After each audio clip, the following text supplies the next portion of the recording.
Myeloid திரை விமர்சனம். Sasikumar, Chaitra J ஆச்சார், Asha Sarath, குரு சோமசுந்தரம், ஜெயபிரகாஷ், கோபி நயனர் மற்றும் பலர் நடிப்புல, ராஜமுருகன் இயக்கத்துல, ஷான்ரோல்டன் இசையில வெளிவந்திருக்கும் படம் தான் மைலாட்.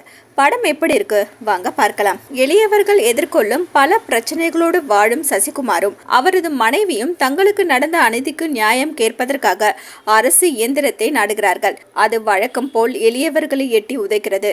பணம், அதிகாரம் ஆகியவைகள் முன்னால் சாமானியர்கள் உயிருடன் இருந்தும் பிணமாக பார்க்கப்படும் அவல நிலையை மாற்றும் ஒரு வாய்ப்பு சசிகுமாருக்கு கிடைக்கிறது. மத்திய அமைச்சரான ஆஷா சரத்துக்கு 2 சிறுநீரகங்களும் பழுதாகி உயிருக்கு போராடும் நிலை ஏற்படுகிறது. இதனால் சிறுநீரக மாற்று அறுவை சிகிச்சை செய்யும் முயற்சியில் ஈடுபடும் அவர் வெளி உலகத்திற்கு தான் ஆரோக்கியமாக இருப்பதாக காட்டிக்கொண்டு அறுவை சிகிச்சையை ரகசியமாக செய்து முடிக்கும் முயற்சியில் ஈடுபடுகிறார். அதே சமயம் அவரது இரத்த பிரிவு அரிதானது என்பதால் அவருக்கான மாற்று சிறுநீரகம் கிடைப்பதில் சிக்கல் ஏற்படுகிறது.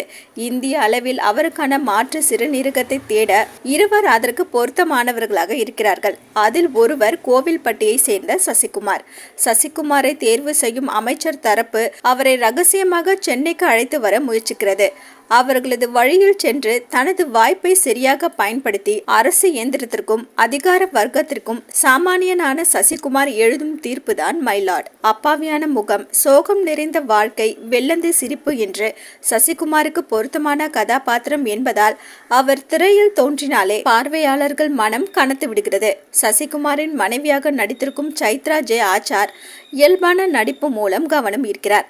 மத்திய அமைச்சர் கதாபாத்திரத்தில் நடித்திருக்கும் ஆஷா சரத் அதிகார திமிரை தனது கண்கள் மூலமாகவே வெளிப்படுத்தியிருக்கிறார். பிரம்மாண்டம், வண்ணமயமான காட்சிகளை மட்டுமே படமாக்கி வந்த ஒளிப்பதிவாளர் நீரவ் ஷா எளிய மனிதர்களின் வாழ்வியலை யதார்த்தமாக காட்சிப்படுத்தியிருக்கிறார். ஷான் ரோல்டனின் இசையில் பாடல்கள் எளியோரின் வழியை சொல்லும் விதமாக பயணித்திருக்கிறது. படத்தின் நடுநடுவே சில தோய்வுகள் தெரியும் வகையில் படத்தொகுப்பாளர் சத்யராஜ் நடராஜன் காட்சிகளை தொகுத்தாலும் இடைவேளை மற்றும் அதற்கு பிறகான படத்தை வழக்கமான சினிமா சுவாரஸ்யத்தோடு நகர்த்தி பார்வையாளர்களை படத்துடன் ஒன்றுவிட செய்துவிடுகிறார்.